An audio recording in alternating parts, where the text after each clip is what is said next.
Day 135, Osho, first in the morning, page 75.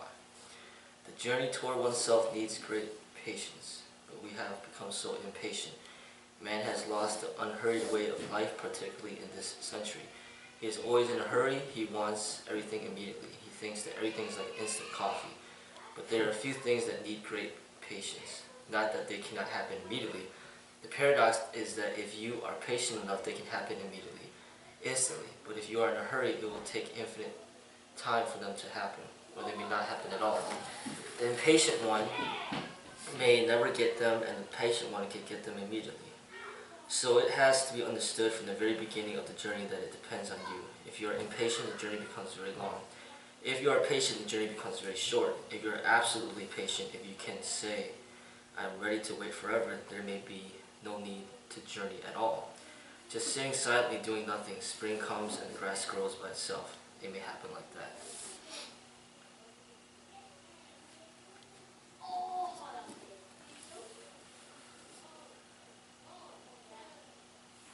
I mean, in a strange way, I've been trying to apply that teaching to my car, man. Check engine light out.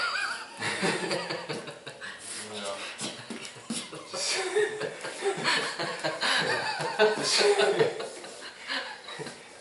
Trying to just be patient. Stay the course. You know, what's going to happen is going to happen. I seems to be paying off because it ain't come back on in a while. So. Got it addressed, hopefully. And,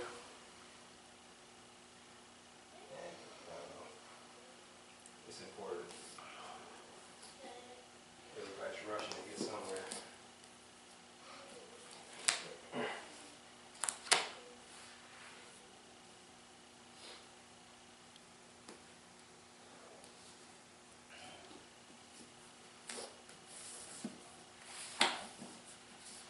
Day 136. Find time and space and make it a point to meditate. In the beginning it is difficult, but remain patient. All that is needed is patience, and remain hopeful, optimistic, because it is only a question of time. It's just like when you sow seeds. You can't expect the shoots the next day. They'll take their time. They will come only in their own time. They don't follow your expectations. They follow a certain law of their own. They have their intrinsic law of their own nature. They will wait for the right season. Maybe for the clouds to come, for the rain, maybe for the spring. Every man has the seeds of meditation, but one cannot predict when they will start growing. One has to be patient, and one has to go on meditating without any concern as to whether one is succeeding or not. And one day, suddenly, out of nowhere, it starts happening. It always happens like a miracle. It does not grow gradually. It is always a sudden phenomenon. It is like water. You heat it, you go on heating it. Only a certain temperature does it to evaporate. At 99 degrees, it is still water. Hot water is still water. At 100 degrees, it is suddenly no longer water, and that's how meditation functions. So don't lose heart. That is one of the basic reasons so many people start to meditate and don't succeed. Many start, but after just a few days, they think they're not succeeding. It is not a question of succeeding or failing. Just go on doing it irrespective of what is happening. Just as every day you take a bath, you go to sleep. You don't bother about whether you are succeeding or not, whether you are gaining something or not. A bath is good in itself. It has intrinsic value. Soon meditation becomes like an inner bath. You feel better, and you feel more centered, more rooted, more grounded. And if one can keep waiting, one day suddenly it comes like an explosion, like lightning. From that moment you are no longer the same. From that moment you do not need to do any meditation. Then you are in meditation whatsoever you are doing. Then breathing is meditation, walking is meditation, eating is meditation. Then meditation simply becomes your very nature.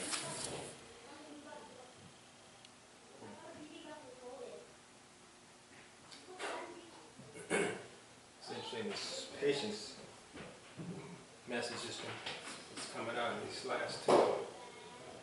I was listening to the radio this morning and they were talking about this,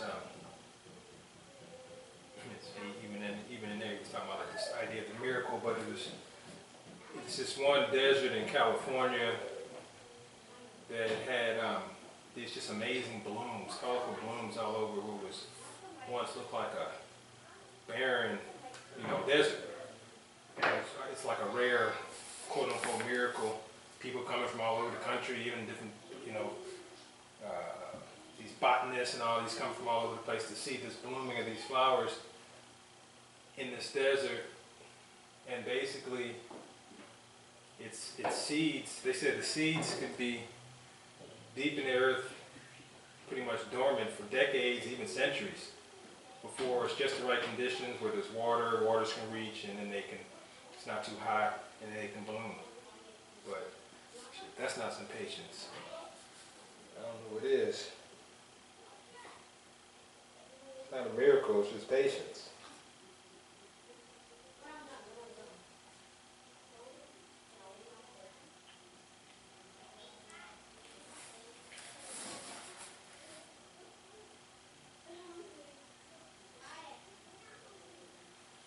Day 137. Bliss is the sun that rises within you. Ordinarily, man lives in a dark night, never knowing any dawn, never knowing any sunrise, just stumbling in the darkness, falling here, falling there, getting wounded.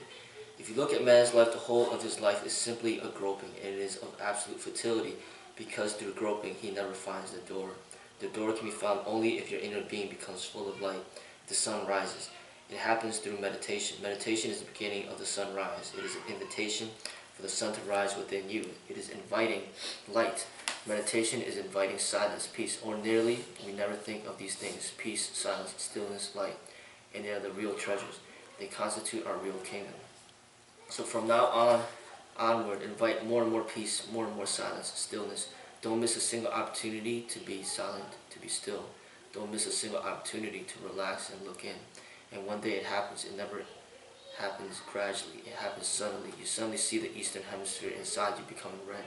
The sun is rising, the night is over, the real life begins. Then each moment is so precious, so ecstatic, that each moment contains eternity. Then there is no past and no future. The present is all. Then one knows that one never dies, one is never born, one is always here and now.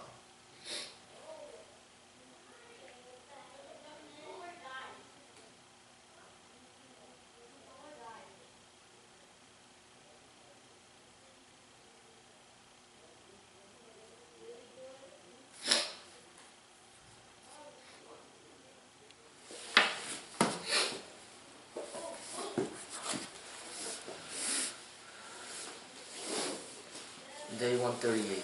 Go in, rest in your own being, and slowly, as the rest becomes deeper, as your relaxation starts becoming a subtle phenomenon, when nothing distracts you, when you become the center of a cyclone, then bliss arises.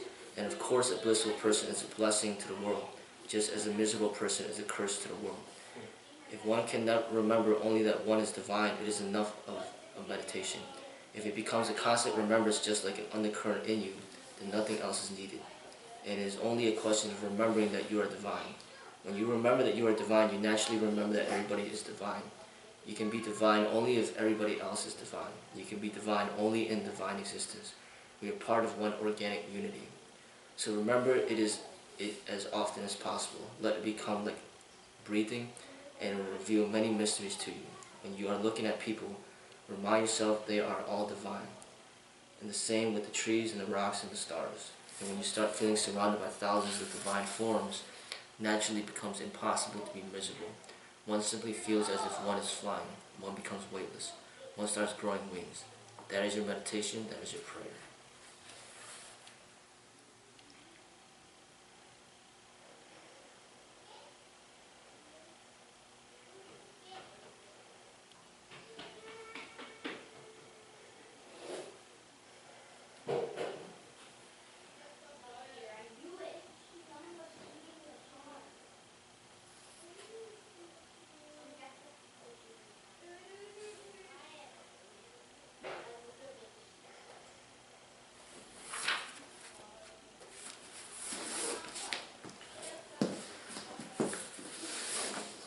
Day 139. Prayer is not scientific, but meditation is utterly scientific. Just as the scientist watches, observes objective phenomena, the meditator watches the psychological phenomenon. It is the same process of detached watching, unprejudiced observation with no conclusions. Because if you have a conclusion already, there is no point in watching. Then you will manage to prove your conclusion, and the whole process is unscientific. The essential core of science is that it depends not on prejudices, but on experiments, experience, on facts, observed facts. Hence, a person who is trained scientifically can very easily understand meditation. It has no superstition about it. It is as simple as 2 plus 2 is 4. The only difference between science and religion is that science is concerned with the objective, with that which is outside there, and religion is concerned with who is observing, which is in the subjective. The same process of observation has to be turned toward your own mind. One becomes a lab, a great experiment of observation. One watches one's thoughts, desires, memories, anger, greed, lust, with no prior conclusion, with no judgment that this is good and this is bad, non-judgmental. Then a miracle happens when you're absolutely non-judgmental with no prejudice, no conclusion, when your observation is pure, simple, innocent. That which you observe starts disappearing. That's where science and religion start to differ. The more you observe in science, the more real the fact becomes. It was not so real before observation. You may have missed it, but now that you cannot miss it, it is there. It becomes more solid. When you watch your mind, it is different. If you watch your anger, it starts evaporating. It cannot exist. Slowly, the whole mind ceases to be. When there's no mind left to watch, the watcher turns upon himself. That is the moment of realization, self-realization, samadhi. That is the ultimate goal of all mystical approaches.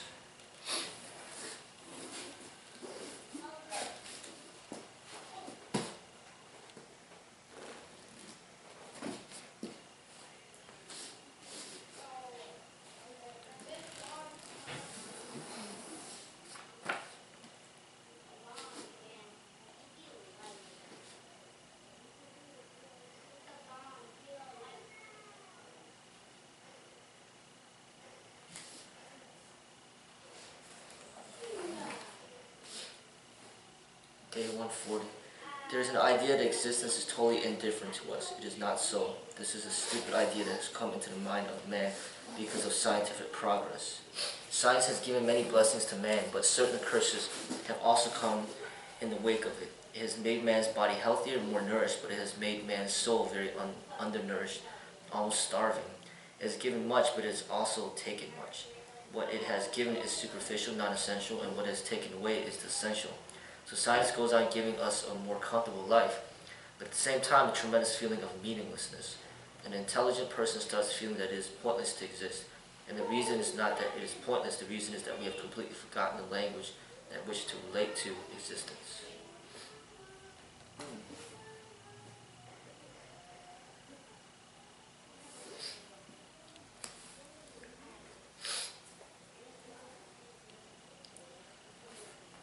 Day 141.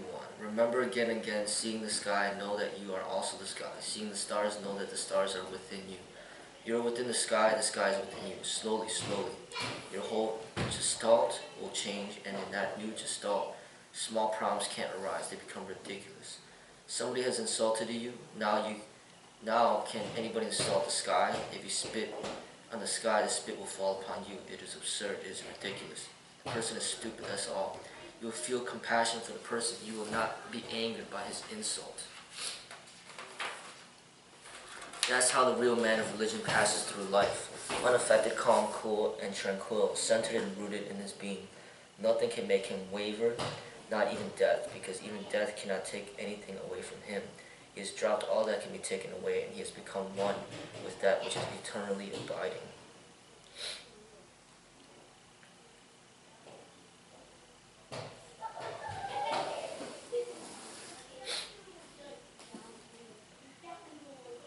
Day 142. Man is born only as an opportunity. He has great potential, but remember, the potential is only potential. It has to be transformed into a reality. It has to be actualized, and great effort is needed. It is an uphill task. One has to be industrious. One cannot attain bliss just by hoping for it. Just desiring it is not enough. You have to put all your energies to the task, and it is the greatest achievement of life. Hence, it needs your total commitment. Less than that won't do.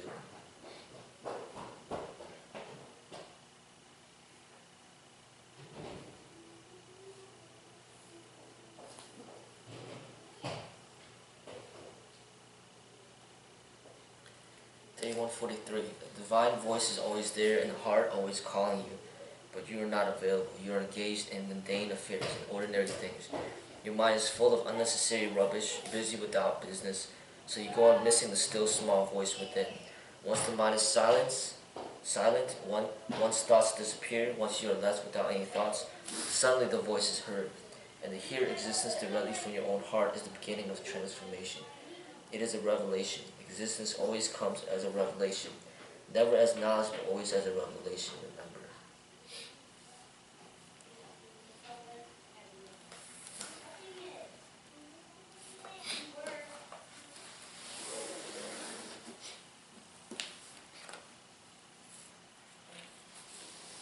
Day 144. The heart is always true. The heart is never untrue, and the head is never true.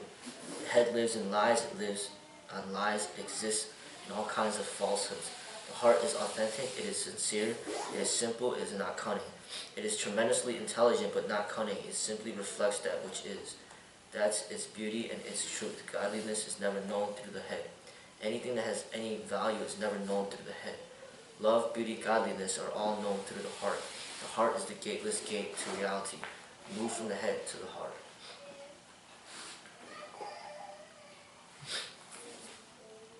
What number is that? 144.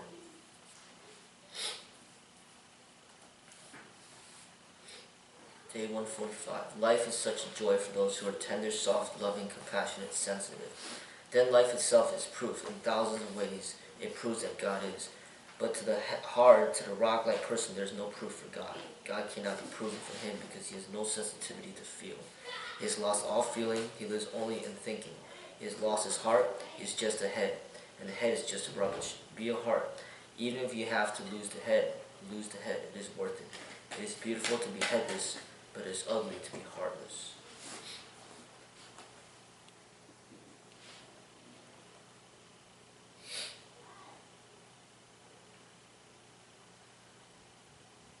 Day 146. I don't divide ordinary life from spiritual life. They are one. They are inseparably one. To separate them is to create a split humanity, a schizophrenic humanity. Life is a unity, an organic unity, indivisible. Nothing is higher and nothing is lower. There is no hierarchy. Everything exists simultaneously on the same plane. So nothing has to be renounced. Nothing has to be rejected. Of course, everything has to be transformed, and transformed through love, transformed through bliss, transformed through joy.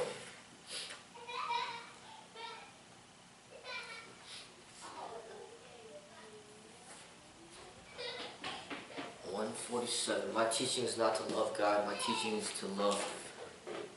When you love, it is not so relevant. People, animals, birds, trees, music, poetry, painting.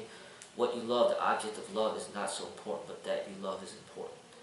And as love increases, slowly it brings a faith into being, a faith in existence. That is true religion. The untrue religion remains belief-oriented. True religion originates in love and ultimately blooms and flowers as faith. And remember, belief and faith are not synonymous, notwithstanding what the dictionaries say. Belief is pseudo faith. It is something basically false. Faith is a totally different phenomenon. Start with love and blossom into faith.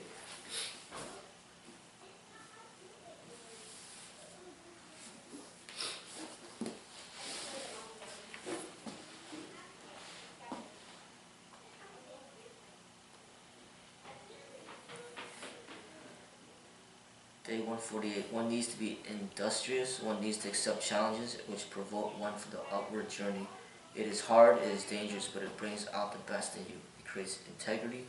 Ultimately, it creates a soul in you. George Gurdjieff used to say that not everybody is born with a soul. He was right.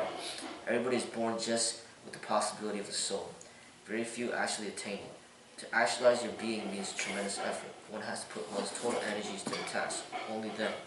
One has to risk all, only then. But then life blooms, flowers. It becomes a joy, a fulfillment, a contentment, a blessing.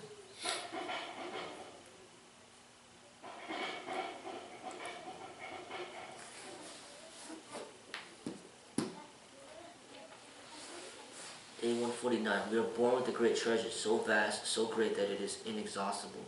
But we live in utter poverty because we never dig within our own being. We go on looking everywhere else. It is the strangest thing about man that he searches and seeks everywhere. He is ready to go to the Everest. He's ready to go to the moon, but he is not ready to go within. The moment you say go within, it falls on deaf ears, and it is there the treasure is. So we go on carrying the treasure with us and still remain beggars.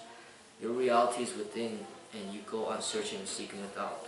The first inquiry should be made within. If you don't find it there, then of course you can go on exploring the whole world, but that has never happened.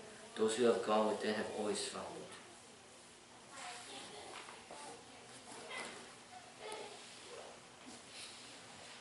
Day 150.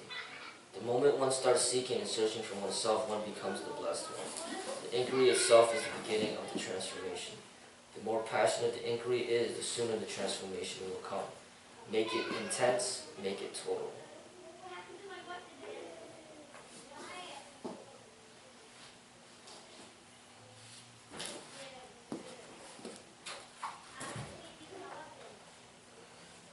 Day 151. We are born with infinite wisdom, but we go on losing our wisdom in collecting knowledge. Knowledge is rubbish, it is mundane, it is trivial. We go on giving away the precious for the absolutely meaningless. Become ignorant against of so-called knowledge. Unburden yourself of knowledge. Unlearn it, and the moment all knowledge has been unlearned, wisdom starts welling up in you. It is your intrinsic nature. It is not to be learned, it has to be searched for. You have not to go outside seeking for it. It is your innermost core of being. Meditation means unlearning knowledge so that wisdom can assert itself in life again.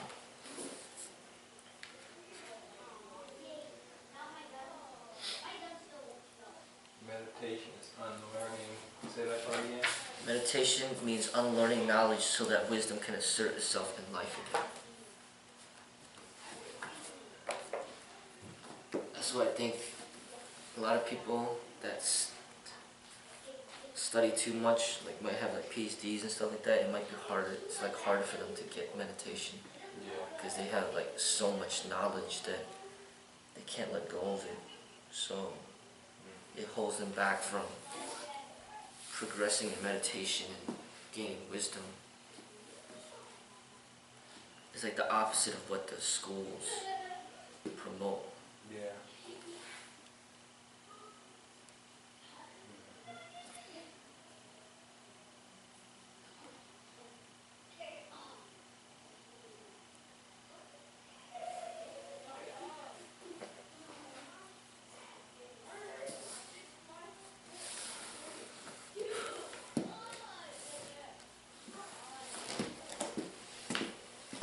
We could do the things together.